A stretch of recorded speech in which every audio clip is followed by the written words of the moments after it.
নারীর হাতেই জন্ম নেয় শক্তি, সাহস আর সৃজনশীলতার গল্প। আর সেই গল্পের নামই উদ্যমিনী, যেখানে প্রতিটি উদ্যমিনী নারী তার নিজের ভেতরের আলোকে জ্বালিয়ে দেন সবার পথ চলার প্রদীপ হয়ে। তাদের অভিজ্ঞতা, সংগ্রাম আর সাফল্য মিলেই তৈরি হয় এক একটি অনুপ্রেরণার মঞ্চ। আপনাদের সবাইকে স্বাগত জানাচ্ছি আমাদের আজকের উদ্যমিনীতে। চলুন পরিচিত হয়ে নেই আমাদের আজকের উদ্যমিনীর সঙ্গে। তানিয়া পারভিন, স্বত্বাধিকারী সাদাফ ক্রাফট বিডি। তানিয়া, আপনাকে স্বাগত জানাচ্ছি আমাদের আজকের উদ্যমিনীতে। প্রিয় দর্শক, তানিয়া পারভিন আমাদের আজকের উদ্যমিনী কেন সেটাই জানবো ছোট্ট এই তথ্যচিত্র থেকে। চলুন দেখে আসি। কিছু গল্প থাকে যা শুরু হয় খুব ছোট্ট একটা স্বপ্ন থেকে, কিন্তু ধীরে ধীরে সেই স্বপ্নই হয়ে ওঠে সাহস, সংগ্রাম আর সাফল্যের পথ চলা। কিশোরগঞ্জের মেয়ে তানিয়া পারভিন। বিয়ের পর তার ঠিকানা গাজীপুরের টঙ্গী। 6 বছর আগে হয়তো তিনি জানতেনই না একদিন উদ্যোক্তা পরিচয়ই হবে তার জীবনের সবচেয়ে বড় পরিচয়। ছোটবেলা থেকেই কিছু করার তীব্র ইচ্ছে ছিল। পড়াশোনার পাশাপাশি কাজ করার সাহসও দেখিয়েছিলেন তিনি। কিন্তু জীবনের বড় মোড় আসে তখন, যখন স্বামীর ব্যবসা হঠাৎ করে ভেঙে পড়ে এবং চারপাশ যেন অন্ধকার হয়ে যায়। অনেকে হয়তো সেখানে থেমে যেত, কিন্তু তানিয়া থামেননি। 2020 সালে মাত্র 5,000 টাকা দিয়ে একটি সেলাই মেশিন কিনে শুরু করেন নতুন পথ চলা। করোনার সময় মাস্ক তৈরির মাধ্যমে শুরু হওয়া সেই উদ্যোগ ধীরে ধীরে রূপ নেয় একটি পূর্ণাঙ্গ ব্যবসায়। সাদাফ ক্রাফট বিডি নামে তার উদ্যোগ আজ বেসিক শিল্প নিবন্ধিত একটি ব্র্যান্ড। দেশে বিদেশে তার তৈরি পণ্য পৌঁছে যাচ্ছে ক্রেতাদের হাতে। পাশাপাশি সাদাফ অ্যাগ্রো উদ্যোগের মাধ্যমে তিনি কাজ করছেন ফুড প্রসেসিং এবং মধু নিয়ে। শুধু ব্যবসা নয়, তিনি বিশ্বাস করেন কর্মসংস্থান তৈরি করাও একজন উদ্যোক্তার বড় দায়িত্ব। আজ তার উদ্যোগে নিয়মিত কাজ করছেন 10 জন তরুণী, এবং যখন বড় অর্ডার আসে তখন এই সংখ্যা পৌঁছে যায় 15 থেকে 20 জনে। সমালোচনা, বাধা, ঠাট্টা সবকিছুর মধ্য দিয়েই এগিয়ে গেছেন তিনি, কারণ তার পাশে ছিলেন তার মমতাময়ী মা এবং তার স্বামী, যারা শুধু সমর্থনই দেননি, বরং তার স্বামী শুরুতে ডেলিভারি ম্যান হয়ে পণ্য পৌঁছে দিয়েছেন ক্রেতাদের হাতে। আজ তানিয়া পারভিন শুধু একজন উদ্যোক্তাই নন, তিনি যুব উন্নয়নের একজন হস্তশিল্প প্রশিক্ষক। প্রায় 100 নারীর হাতে তুলে দিয়েছেন দক্ষতার নতুন পথ। তার স্বপ্ন ব্যবসাকে আরও বড় করা, আর তার সাথে সাথে তৈরি করা আরও অনেক মানুষের কর্মসংস্থান। কারণ তার কাছে ব্যবসা শুধু লাভের হিসাব নয়, এটা একটা স্বপ্ন যেখানে অনেক মানুষের ভবিষ্যৎ জড়িয়ে থাকে। এটাই তানিয়া পারভিনের গল্প। সাহস, অধ্যবসায় আর আত্মবিশ্বাস দিয়ে লেখা এক উদ্যোক্তার যাত্রা। তানিয়া, উদ্যোক্তা কেন হতে চাইলেন? জীবনের কোন সেই মুহূর্তটা আপনাকে উদ্যোক্তা হতে সর্বপ্রথম সাহস জুগিয়েছিল? আমার বিয়ে হয়েছে 2017 সালে। তো তার আগে যখন আমি স্টুডেন্ট ছিলাম, পড়াশোনার পাশাপাশি ছোট্ট একটা কোচিং সেন্টার এবং কিন্ডারগার্টেনে জব করতাম। তো তখনও আমার আইডিয়া ছিল না যে আমি উদ্যোক্তা হব, বা উদ্যোক্তা কি জিনিস, ব্যবসা কি জিনিস, এগুলো আমরা বুঝতাম না। তবে আমার দাদা হচ্ছে পেশাগতভাবে ব্যবসায়ী ছিলেন। আমরা কোনো নাতনিরাই ওনাকে দেখতে পারিনি, উনি অনেক আগেই মারা গিয়েছিলেন, এবং আমার বাবা ছোট থাকতেই উনি মারা গিয়েছেন। যখন পড়াশোনা করি, পড়াশোনার পাশাপাশি দেখা যায় যে স্কুল কলেজের বাচ্চাদেরকে পড়াতাম, ছোট কিন্ডারগার্টেনের বাচ্চাদেরকে পড়াতাম। পড়ানোর পাশাপাশি হচ্ছে যে ভালো একটা চাকরির চিন্তা করতাম, কারণ আমার বাবাও সরকারি চাকরিজীবী এবং আমার চাচা যে গত হয়েছেন উনিও সরকারি চাকরিজীবী ছিলেন। তো সেই একটা ফ্যামিলি টেন্ডেন্সি থেকেই চলে আসছিল যে একটা কোনো গভর্নমেন্ট জব বা ভালো বেসরকারি কোনো প্রতিষ্ঠানের চাকরি নিব। তো দীর্ঘ অনেকদিন যাবতেই প্রায় চাকরি করেছি। তো আমার যখন বিয়ে হয়, বিয়ে হওয়ার পরে 2 থেকে 2.5 বছর আমি সংসার করেছি, মানে একদম পুরো দস্তুর গৃহিণী। তো গৃহিণীর পরে দেখা গেল যে মূলত তখন থেকেই 2 থেকে 2.5 বছর পর থেকেই আমার উদ্যোক্তা জীবনে প্রবেশ, এবং আমার উদ্যোক্তা জীবনের প্রবেশের পথেই হচ্ছে আমার হাজবেন্ড, কারণ উনি একজন ফ্যাশন ডিজাইনার প্লাস ব্যবসায়ী। তো তার থেকেই আমার ব্যবসা জীবনটা শুরু করা, এবং ফ্যাশনের, তারপর হচ্ছে গার্মেন্টস ইন্ডাস্ট্রির আমি কিছুই জানতাম না। ওর সাথে থাকতে থাকতে, সংসার একসাথে করতে করতে সবকিছু দেখতে দেখতে শিখে গেছি আর কি। তো এভাবেই আমার উদ্যোক্তা জীবনে প্রবেশ করা। মাত্র 5,000 টাকায় একটা মেশিন কিনে ব্যবসা শুরু করেছিলেন।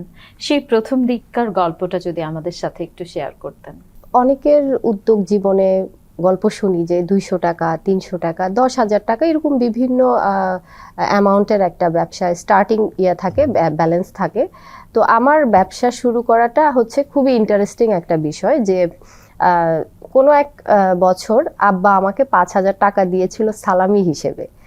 তো তখন দেখা যায় যে যেহেতু আমি গাজীপুরের বউ, আমার বাবার বাড়ি হচ্ছে কিশোরগঞ্জ। তো সেই সুবাদে গার্মেন্টস ইন্ডাস্ট্রির যে আপনার ড্রেস মেকিং কোয়ালিটিটা সেটা আমার পছন্দ হতো না। তো পছন্দ হওয়ার না হওয়ার কারণে দেখা যায় যে এই টেলরে জামা দিতাম, ওনারা আমার মন মতো বানিয়ে দিতে পারতো না, বা ওই টেলারের কাছে দিতাম তারাও বানিয়ে দিতে পারতো না। তো তখন থেকে বাসায় একটা বাটারফ্লাই মেশিন কিনি। ওই যে আব্বা 5,000 টাকা দিয়েছিল ঈদ সালামি হিসেবে, তো নিজের ওইটা কেনাকাটা না করে আর কিছু আমার হাজবেন্ড আর কিছু টাকা ইনভেস্ট করে সেটা দিয়ে একটা বাটারফ্লাই মেশিন কিনেছিলাম। তো সেখান থেকেই মূলত শুরু। আর হচ্ছে যে তখন নিজেরও বিভিন্ন ডিজাইনের জামা বানিয়ে নিতাম। আশেপাশের ভাবিরা আছে, তারপর হচ্ছে ভাড়াটিয়ারা ছিল, তারাও পছন্দ করতো যে ভাবি আপনি তো খুব চমৎকার ড্রেস সুইং করতে পারেন। তো আসলে এই সুইংটাও এবং ডিজাইনটাও আমার আম্মার কাছ থেকেই শেখা। ছোটবেলা থেকে আমাদের কখনো কোনো টেইলর থেকে জামা বানাইতে হয়নি, আম্মাই সবকিছু তৈরি করে দিত। তো কিছু ডিফিকাল্ট ডিজাইন ছিল যেটা হচ্ছে আমাদের টেলার থেকে বানিয়ে নিতে হতো। তো সেখান থেকে আমার হচ্ছে যে সুইং বা টেলরিং এর হাতে খড়িটা। আপনার হাজবেন্ডের ব্যবসা যখন ভেঙে পড়ল, আপনি তখন নিজেই স্বপ্রণোদিত হয়ে সেই ব্যবসার দায়িত্ব নিলেন। সেই সময়টায় মানসিকভাবে কিভাবে নিজেকে সামলিয়েছিলেন এবং সেই ঘটনাটা সম্পর্কেও আমরা একটু জানতে চাই। আমার হাজবেন্ডের বিভিন্ন ধরনের ব্যবসা ছিল। একটা হচ্ছে মেডিসিন ডিলার ছিল পুরা গাজীপুরের, আরেকটা ছিল হচ্ছে গার্মেন্টস শিল্প। তো গার্মেন্টসের কাজটা যেটা ছিল সেটা ছিল হচ্ছে আপনার 3 জন পার্টনারশিপের একটা ব্যবসা ছিল, মোটামুটি ভালো একটা মানে পজিশনের বিজনেস ছিল। তো এর মাঝামাঝিতে করোনা চলে আসলো। তো করোনা চলে আসার পরে আমরা সব হচ্ছে তখন এক্সপোর্ট কোয়ালিটির প্রোডাক্ট মেকিং করতাম। তো এক্সপোর্ট কোয়ালিটির প্রোডাক্ট মেকিং এর সময় যে ইয়াটা ছিল, যে টার্মটা আপনার করোনার টার্ম, সেখানে আমাদের ইউকে এবং হচ্ছে সুইজারল্যান্ডের কিছু হুডি তৈরি করতেছিলাম। হুডি তৈরি করার পরে দেখা যায় যে তখন লকডাউনের জন্য সবকিছু বন্ধ হয়ে গেল, বাহিরের বায়াররা আমাদের কাছ থেকে আর প্রোডাক্টগুলো নিবে না। তো সেখানে আমরা যেহেতু জানি যে গার্মেন্টসের এক্সপোর্ট কোয়ালিটি যেগুলো থাকে সেটার হচ্ছে খুবই হাই ডিমান্ডের একটা হাই প্রাইসের থাকে, যা বাংলাদেশের সাধারণ যারা আছে বা লোকাল মার্কেটে সেটা কম্পিটিট করতে পারে না। এবং তখন সেটাই হলো যে আসলে আমরা বাহিরে সেটা শিপমেন্টও দিতে পারলাম না, এবং হচ্ছে যে আমাদের লোকাল মার্কেটে সেগুলো সেল করতে হয়েছে খুবই কম দামে। আমাদের যদি খরচ যেটা 4 ভাগ হয়েছে, আমরা সেটার মূল্য পেয়েছিলাম 1 ভাগ, যার কারণে আমাদের সব কিছু সেট আপটাকে আমাদের ভেঙে দিতে হয়েছে। আমাদের ব্যবসাটা পুরোপুরি তখন ডাউন হয়েছে। এর মধ্যে আবার পার্টনারশিপের একটা ঝামেলা তো ছিলই, যে আরো 2 জন যে পার্টনার ছিল তারা সামহাও কোনো ব্যালেন্সের এদিক সেদিক করেছে। তো যার জন্য আমি চিন্তা করলাম যে না, আমি শুরু করব। কারণ একজন পুরুষের যখন ব্যবসার আপনার টাকায় ইফেক্ট করে, তখন কিন্তু তার মানসিকভাবে অনেকটা ভেঙে পড়ার মতো চান্স থাকে। তো আমি তখন কি করলাম, একজন স্ত্রী হিসেবে আমি তার কাঁধে হাত রাখলাম যে কোনো সমস্যা নেই, আমি আছি। তারপর থেকেই আমার তার পাশে উদ্যোক্তা হয়ে বা ব্যবসায়ী হয়ে আবির্ভাব ঘটে। এবং আমি তখন শুরু করলাম, যেহেতু আমি ব্যবসায় শাখার একজন স্টুডেন্ট, অ্যাকাউন্টিংটা ভালো বুঝি, মার্কেটিংটা মোটামুটি ভালো বুঝি। তো সেক্ষেত্রে করলাম কি, যে আপনার বাহির থেকে কোনো লোক হায়ার না করে আমি নিজেই শুরু করলাম। কিভাবে ম্যানেজমেন্ট করতে হবে, কিভাবে কোন জায়গা থেকে আমি টাকাটা উঠাবো, কিভাবে কতটুকু খরচ করব, সেটা সম্পূর্ণ আমি নিজে থেকে প্ল্যান করে আমাদের ব্যবসায় সেই আউটপুটটা আনার চেষ্টা করি। এবং মোটামুটি তখন যেহেতু করোনার টাইম ছিল এবং মাস্কের তখন মানে 6 লাভ বলতে গেলে, এবং আমরা সেই মাস্কটাকে টার্গেট করে আমাদের ব্যবসাটাকে আবার খুব দ্রুত সময়ে উপরে উঠিয়ে তুলতে পারি। সাদাফ ক্রাফট এই নামের পেছনের গল্পটাও একটু জানতে চাইবো। সাদাফ ক্রাফট যেহেতু আমার উদ্যোগ, ব্যবসা সম্পর্কে তখন আমার কোনো ধারণাই ছিল না, কিন্তু একটা পেজ খুলতে হবে এটা আমাকে একজন আপু বলেছিলেন। তো যে আপনি যদি অনলাইনে ব্যবসা করতে চান সেক্ষেত্রে আপনার একটা পেজ লাগবে। তো তো তখন কি করলাম, এত কিছু বুঝিও না, তখন অনলাইন সংক্রান্ত কোনো আইডিয়া নেই যে কিভাবে কি করব, নাম কি দিব। তখনই চিন্তা করলাম যে আচ্ছা, আমার ছেলের নাম যেহেতু সাদাফ, আমার বড় ছেলে, তো কেন না আমি তার নামেই রাখি, একটা স্মৃতি। আমার যেহেতু এটা একটা ব্র্যান্ড করার ইচ্ছে, তো আমি আমার ছেলের নামটাই চুজ করলাম এবং ক্রাফটিংটা দিলাম হচ্ছে আমি বিভিন্ন ক্রাফটের কাজ করি, যেমন গার্মেন্টসের প্রোডাক্টই হোক বা হস্তশিল্পের যে কোনো প্রোডাক্টই হোক না কেন, আমি ক্রাফটটা খুব পছন্দ করি। যার জন্য আর বিডিটা হচ্ছে বাংলাদেশকে রিপ্রেজেন্ট করার জন্য আমি বিডিটা দিয়েছি। তো সেই ক্ষেত্রে যেহেতু ব্যবসা নিজের সন্তানের মতো এস্টাবলিশ করতে হয়, নিজের সন্তানের মতো গুছিয়ে নিতে হয়, যত্নটাও ঠিক সন্তানের মতোই করতে হয়, সেজন্য আমি সাদাফ ক্রাফট বিডি আমার ছেলের নামে লিখেছি। ফিরে যাব করোনার সময়। মাস্ক নিয়ে কাজ শুরু করেছিলেন এবং সেই সময় অভূতপূর্ব সাড়া পেয়েছিলেন, কারণ ওই সময় তো আমরা খুবই স্বাস্থ্য সচেতন ছিলাম। সারাক্ষণই মাস্ক পরতে আমাদেরকে উদ্বুদ্ধ করা হতো। সেটা কি এখনো চলমান আছে?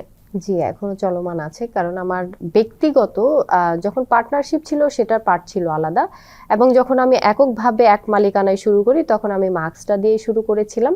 সেজন্য এখনো আমার প্রোডাকশনে মাস্কটা এখনো রানিং চলছে। এখানে একটা প্রশ্ন চলেই আসে, মাস্ক তো এখন আমরা ব্যবহার করি না, আমাদের মধ্যে স্বাস্থ্য সচেতনতার তো একটু অভাব রয়েছেই। আপনি কি সেই জায়গা থেকে কি মানুষকে বা আপনার ক্লায়েন্টস যারা আছেন তাদেরকে কি প্রতিনিয়ত এই ব্যাপারে কোনো উৎসাহ দেন? জনস্বাস্থ্যমূলক কাজ কতটুকু করতে পেরেছি জানি না, তবে আমার ব্যবসার যে প্রোডাক্টগুলা যায়, মাস্ক তো ম্যানুফ্যাকচার করছি আমরা, তো আমাদের যে প্রোডাক্টগুলা যায়, যারা মাস্ক এখনো পরে না, এক সময় করোনার সময় তো এক একজন 2টা 3টা করে পরতো। দেখা যায় যে বাজারে একদম মানে মনে করেন যে মাস্কের খুবই স্বল্পতা ছিল, পাওয়াই যেত না তখন। তো এখন মানুষ দেখা যায় যে জ্বর হোক, ঠান্ডা হোক, কাশি হোক, করোনা যেহেতু তাকে ইফেক্ট করতে পারেনি, সেজন্য তারা চিন্তা করে যে এখনো কিছু হবে না, সেজন্য অনেকেই অ্যাভয়েড করে। তো আমি তখন কি করি, ওই জনসচেতনতার জন্য তাদেরকে যে আমার মেইন প্রোডাক্ট আছে, আমার গার্মেন্টসের আরও অন্যান্য প্রোডাক্ট আছে, সেগুলোর সাথে একটা গিফট হিসেবে মাস্ক দিয়ে দিই। আমরা যেটা জেনেছি, আপনার কোনো একজন কর্মী আপনার সব বায়ার নিয়ে চলে গিয়েছিল। এটা তো ব্যবসার সবচেয়ে চরম একটা ধস আমরা যেটাকে মনে করি। এই সময়টাতে নিজেকে মানসিকভাবে হ্যান্ডেল করা এবং পুরো পরিস্থিতিটাকে সামলে নেওয়া, এই অভিজ্ঞতাটা সম্পর্কে একটু জানতে চাইবো। আসলে ব্যবসায় যে কর্মীরা যারা থাকেন, বিশেষ করে গার্মেন্টস সেক্টরে, এদেরকে হ্যান্ডেল করা সো টাফ।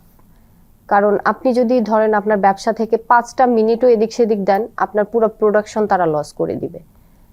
যেহেতু আমার হচ্ছে যে আমার শাশুড়ি তখন অসুস্থ ছিলেন এবং আমারও তখন বাচ্চা হয়েছে, তো আমার হাজবেন্ডের ওই টাইমটা আমার শাশুড়িকে এবং হচ্ছে যে আমাকে দিতে হতো, যার জন্য সে বিভিন্ন হসপিটাল বা বিভিন্ন জায়গায় যেত আর কি।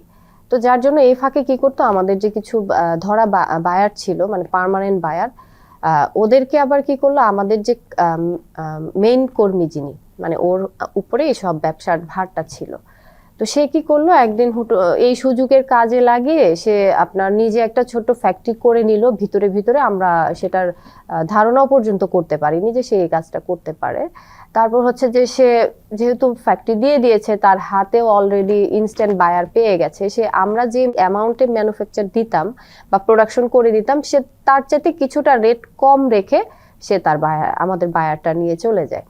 তো আসলে মানসিকভাবে তো তখন বিধ্বস্তই ছিলাম, কিন্তু আসলে বিধ্বস্ততা তখন আর কাউকে ফুটিয়ে তুলতে পারিনি, কারণ ফুটালেই লাভ কি, দিন শেষে তো ব্যবসাটা আমার, দায়টাও আমার, কারণ এখানে আমারই ভুল ছিল যে আমার কর্মীর উপরে আমাকে ডিপেন্ড করতে হয়েছে। তো তখন কি করলাম, পুরো ব্যবসার পাওয়ার অফ অ্যাটর্নি আমার হাতে নিয়ে নিলাম। আমি আমার হাজবেন্ডকেও অপশন হিসেবে রাখলাম যে আমার ব্যবসায় যা আসবে আগে আমার অ্যাসাইন হবে, তারপর হচ্ছে তোমার পর্যন্ত যাবে, কারণ আমি চাই না আমার সন্তানকে কেউ ক্ষতিগ্রস্ত করুক। আপনি তো মূলত গার্মেন্টস সেক্টরে বিভিন্ন ধরনের প্রোডাক্ট নিয়ে কাজ করছেন, এর পাশাপাশি একটা অসাধারণ উদ্যোগ আপনি নিয়েছেন, ওয়েস্ট ম্যানেজমেন্ট, যেটা সম্পর্কে আমি নিজেও জানতে খুবই আগ্রহী। ওয়েস্ট ম্যানেজমেন্টের প্রোডাক্ট নিয়ে আপনি কি করছেন সেটা আমাদের সবার উদ্দেশ্যে যদি একটু জানাতেন। ওয়েস্ট ম্যানেজমেন্ট বলতে যেমন আমরা যে গার্মেন্টস অ্যাক্সেসরিজ নিয়ে কাজ করি, গার্মেন্টসের বাটন আছে, তারপর হচ্ছে গার্মেন্টসের যে জুট আছে, যেটা আপনার কাপড় যখন কাটিং করি, সাইড তো অনেক অনেক কাপড় ওয়েস্ট হয়ে যায়, তো সেগুলা থেকে দেখা যায় যে পাপোশ হচ্ছে বা ছোট ছোট বিনুনির মতো করে সেগুলা দিয়ে আমার কর্মীরা প্রোডাক্ট বানাচ্ছে, তারপর হচ্ছে আপনার ঝুড়ির মতো, ফলের ঝুড়ির মতো বানাচ্ছে। এবং এই ওয়েস্টটাকে আরো সুন্দরভাবে আউটপুট করার জন্য আমি পাটটাকে ইউজ করছি। কারণ পাট হচ্ছে আমাদের সোনালী আঁশ, প্রচুর পরিমাণে বৈদেশিক মুদ্রা আমাদের বাংলাদেশে আসে এবং পাট আমাদের জিআই পণ্য, বাংলাদেশের ভৌগোলিক নির্দেশক একটা পণ্য। সেজন্য পাটের যে কৃষকরা আছেন, কৃষক পর্যায়ে যারা আছেন, তারা কিন্তু ন্যায্য মূল্য পাচ্ছে না। তবে এখন বর্তমান সরকার যে পাটটাকে অনেকটাই অগ্রগতির দিকে নিয়ে এসেছে, তো তখন চিন্তা করলাম কি, যেহেতু পাটটাকে সবাই এখন পছন্দ করছে, গ্রহণ করছে, ছোট বড় বিভিন্ন রুচিশীল মানুষ, তো কেননা আমি পাটের মধ্যেই ওই ওয়েস্ট ম্যানেজমেন্টটাকে ফিউশন হিসেবে রাখি। এর মধ্যে হচ্ছে যে আপনার বিভিন্ন এক থানের শাড়ির মধ্যে আমাদের যে গার্মেন্টসের জিন্স কাপড় বা সুতি প্লাজোর যে লিলেন কাপড়গুলো থাকে টুকরো, সেগুলোকে সুন্দর সুন্দর করে নকশা করে কেটে আমি প্যাচওয়ার্কের কাজ করছি। তারপর হচ্ছে আমাদের গার্মেন্টসের অ্যাক্সেসরিজ যে জিনিসগুলো আছে ওইগুলা দিয়ে আবার দেখা যায় যে আমি পাটের তৈরি বিভিন্ন মিরর করছি, ঘর সাজানোর জন্য সিকা তৈরি করছি, ফ্লোর ম্যাট করছি, অনেক প্রোডাক্ট আছে। এবং আমার প্রোডাক্টের যারা মেয়ে আছে 7 জন কর্মী, শুধু তারা হচ্ছে হস্তশিল্পটাই দেখে। তো ওই 7 জন কর্মী আবার কি করে, ওই সুন্দর জিনিসগুলাকে ওদের মাধ্যমে আমি তৈরি করে নিই। এবং এখানে আমি একটা কথা বলে রাখি যে 7 জন নারী আমার আন্ডারে কাজ করে শুধু হস্তশিল্পের, তারা সবাই হচ্ছে মানে খুবই অসহায়। তার মাঝে কেউ আছে স্বামী পরিত্যক্তা, ডিভোর্সি, এবং 2 জন আছে বাবা নেই। তো তাদেরকে নিয়ে আমি মূলত কাজ করছি, আর চেষ্টা আছে অনেক কিছুই করার। বাকিটা এই যে একজন নারী হয়ে আরো কয়েকজন নারীর আয়ের ব্যবস্থা আপনি করতে পারলেন, একজন উদ্যোক্তা হিসেবে দিন শেষে এটা আপনাকে কতটুকু অনুপ্রাণিত করে? আসলে আপু, যখন নিজে দিন শেষে সারাদিনের কাজ শেষে যখন রাতে বালিশে গা হেলিয়ে শুয়ে থাকি, তখন তো অবশ্যই চিন্তা আসে। তখন চিন্তার ফাঁকে ফাঁকে মাঝে মাঝে যখন মনে হয় যে না, আমার মাধ্যমে একজন হলে উপকৃত হচ্ছে, সেটাই আসলে আমার প্রশান্তির জায়গা। আসলে টাকা তো অনেকভাবেই ইনকাম করা যায়, কিন্তু সৎ থেকে ভালো কাজে খুব কম ভাবেই মানুষ ইনভেস্ট করে বা নিজের পরিশ্রমটাকে ব্যয় করে। আর আমি সবসময় চাই যে, যেহেতু নারীরা এখন অনেক এগিয়ে, নারীদের পাশাপাশি পুরুষরাও যেন এগিয়ে থাকে, কারণ বেকারত্বের সমস্যা অনেক। আপনি দেখবেন যে একটা নারী চাইলেই কিন্তু সবকিছু করতে পারে না, আবার চাইলেই সবকিছু করতে পারে।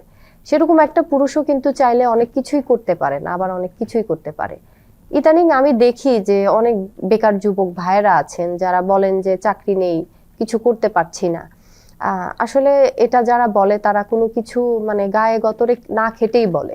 কারণ আমি মনে করি যে আপনি যদি আজকে রাস্তায় নামেন বা আপনি যদি পরিশ্রম করেন, আপনার পকেটে 5,000 টাকা আসলেও মানে 5,000 টাকা হলেও ঢুকবে। আসলে বর্তমানে যে টাকা ইনকাম করা খুব বেশি কঠিন কিছু না, এটা হচ্ছে ইচ্ছার শক্তি। একদমই, আপনার সাথে আমিও একমত। সবচেয়ে বড় কথা যে ইচ্ছার সাথে যদি চেষ্টাটা থাকে, সেটা অবশ্যই আপনাকে কোনো না কোনো রিটার্ন এনে দিবে। আপনার এই মহৎ চিন্তা এবং সাহসী উদ্যোগকে আমরা সাধুবাদ জানাই। ধন্যবাদ। সাদাফ অ্যাগ্রো, এটা সম্পর্কে জানতে চাইব। সাদাফ অ্যাগ্রোটা শুরু হয় আমার বিসিকের মৌ পালন কর্মসূচি থেকে। ওইখান থেকে প্রশিক্ষণ নিয়েছিলাম। তারপর হচ্ছে যে ওইখান থেকে যে চাষের মধু, আমি মূলত কাজ করি বাংলাদেশের মানুষের কাছে যেটা প্রশ্নবিদ্ধ, সেটাকে সঠিক লাইনে আনতে, সেটাকে গ্রহণযোগ্যতা বাড়ানোর জন্য। যেমন আমরা জানি মধু হচ্ছে খুবই পুষ্টিগুণ সম্পন্ন একটা ঔষধি খাবার, এবং মহানবী সাল্লাল্লাহু আলাইহি সাল্লামও আমাদেরকে বলেছেন নিয়মিত মধু খেতে। তো আমি যেটা দেখলাম, ভোক্তারা সবসময় চায় যে চাষের মধু না, চাষের মধু মানেই ভেজাল, এটা কিন্তু অনেকেই মনে করে, এবং এখনো অনেকেই মনে করে যে চাষের মধু মানে হচ্ছে মানে আমরা চিনি দিয়ে তৈরি করি। তো আসলে এটা হচ্ছে একটা ভুল ধারণা। কেমন ভুল ধারণা? যে গাছে যে মৌমাছি মধু বাসা তৈরি করে বা নিজেরা যেটা আহরণ করছে, সেই মৌমাছিটাকে আমরা কখনোই কি করতে পারি না, মানে লালিত পালিত করে পোষে আনতে পারি না। যেমন হচ্ছে গৃহপালিতর যে বিষয়টা আসে, ওটাকে কখনো গৃহপালিত করা যায় না। আর চাষের মধু যেটা ছোট একটা মৌমাছি, ওটাকে কি করে, তার জন্মই হয়েছে সে পোষ মানার জন্য।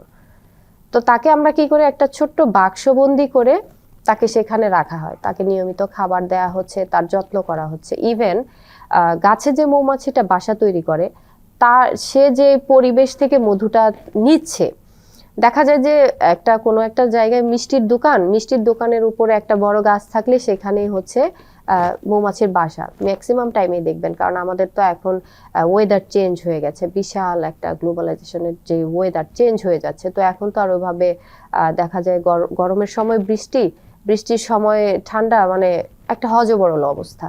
তো সেই ক্ষেত্রে দেখা যায় যে ওই যে চিনির শিরাটা সে নিচ্ছে, এটাই কি করছে, সে গাছে দিচ্ছে, তার খাবারে দিচ্ছে, তাহলে এটা আবার কিভাবে, ওইটা তো ওই চিনি দিয়েই হলো। তো যখন আসলে বিষয়টা তাকে বোঝায় যে আসলে আমরা চাষের মধুটা হচ্ছে এক প্রকারের কি বলে সোসাইটিতে থাকা, ফ্ল্যাট বাসায় থাকা যেটাকে বলে, আর গাছের যে মৌমাছিটা সেটা হচ্ছে সে গ্রামে কোনো ছোট্ট একটা কুঁড়ে ঘরে থাকে, পার্থক্যটা এতটুকুই। অসাধারণ। ভবিষ্যতে ব্যক্তি তানিয়াকে কোথায় দেখতে চান, এবং সাদাফ ক্রাফট বিডি, সাদাফ অ্যাগ্রোর এই দুটিকে নিয়ে আপনার ভবিষ্যৎ পরিকল্পনা কি? ভবিষ্যতের পরিকল্পনা তো অনেক, স্বপ্নও আছে অনেক বড়। তো আসলে জানি না কতটুকু করতে পেরেছি, কিন্তু আমার কার্যক্রম চলমান। আমার যেখানে বিয়ে হয়েছে সেখানে শিক্ষার হার খুব কম, বলতে গেলে 8 পাস 5 পাস পড়লেই ছেলে মেয়েদের বিয়ে হয়ে যাচ্ছে। ছেলেরাও বাবার হোটেলে বসে খায়, কারণ গাজীপুর ইন্ডাস্ট্রিয়াল এরিয়া, সেখানে হচ্ছে বাড়ি ভাড়াটার প্রবণতা অনেক বেশি, যার জন্য বাচ্চাদের চাকরি বাকরি করার টেন্ডেন্সিটা থাকে না। তো যেটা আমি ফেস করলাম, দেখলাম যে তাদের শিক্ষাগত যোগ্যতা খুবই কম, যার জন্য দেখা যায় বাবা মা যদি তাদেরকে বাড়ি ভাড়ার খরচটা নাও দেয়, সেক্ষেত্রে তাদের চলতে অসুবিধা হয়ে যায়। ইভেন জায়গা জমির মামলা বা কোনো একটা বাচ্চাকে মানুষ করতে গেলেও তাদের যে পেপারস পড়তে হয় বা একটা অ্যাপ্লিকেশন পড়ে যে তারা সাবমিট করবে, সাইন করবে, সেই জিনিসটা তারা বুঝতে পারে না, যার জন্য হচ্ছে বিভিন্ন ফল্টের শিকার হচ্ছে। সেই জায়গাটাকে চিন্তা করে আমি গাজীপুরটাকে চেঞ্জ করতে বলতে কি, পুরা গাজীপুর তো আমি চেঞ্জ করতে পারবো না। আমার যেখানে শ্বশুরবাড়ির এরিয়া ভাকরাল, আমার এখনো খুব খারাপ লাগে যে গাজীপুরের স্থানীয় যারা আছে তারাই ভাকরাল গ্রামটার নামই শুনে নেই, মানে তারা অবাক হয়ে যায় যে এই নামেও কোনো গ্রাম আছে। তাহলে চিন্তা করেন ওই এলাকার ওই এরিয়ার পড়াশোনার ইয়েটা কত দূর, মানে নিরক্ষরতা এখনো আছে, নিরক্ষরতা বলবো না, পড়াশোনা করে কিন্তু হাইয়েস্ট ডিগ্রি তারা খুব কম নিয়েছে, যার জন্য আমার একটা ব্যক্তিগতভাবে আমার নিজের বাড়িতে একটা লাইব্রেরি ওপেন করার ইচ্ছা আছে, এবং অলমোস্ট সেগুলোর কাজ হয়েও গেছে। ইনশাল্লাহ আমরা অফিসিয়াল ভাবে কার্যক্রম করব, এবং আমার টার্গেট, যেহেতু আমি গাজীপুর যুব উন্নয়নের একজন হস্তশিল্পের ট্রেনার, এবং আমি ভাসা ফাউন্ডেশন থেকে অনুদানও পেয়েছি। আমার ওদের যে ম্যাগাজিন আছে একটা, সেখানে আমার গল্পও লেখা হয়েছে, আমার শিল্প মাইক্রো শিল্প, সেটা হচ্ছে আপনার বিসিক নিবন্ধিত। আমার অ্যাচিভমেন্ট বলতে গেলে খুব কমই, তারপরেও মানে যতটুকুই আছে আলহামদুলিল্লাহ। তবে চেষ্টা আছে সমাজের জন্য কিছু করা, সোশ্যাল ওয়ার্ক করা। অসংখ্য ধন্যবাদ তানিয়া, আপনার প্রাপ্তির ঝুলি আরো অনেক বড় হোক, সেই শুভকামনাই আমাদের রইল। আপনার ব্যস্ততম সময়ের মধ্য থেকে আমাদেরকে সময় দিয়েছেন, সেজন্য অসংখ্য ধন্যবাদ। প্রিয় দর্শক, এই ছিল আজকের উদ্যমিনী। আগামী পর্বে আবারও হাজির হয়ে যাব নতুন কোনো এক উদ্যমিনী নারীর গল্পকথা দিয়ে। সে পর্যন্ত ভালো থাকুন, সুস্থ থাকুন এবং বিটিভির সাথেই থাকুন।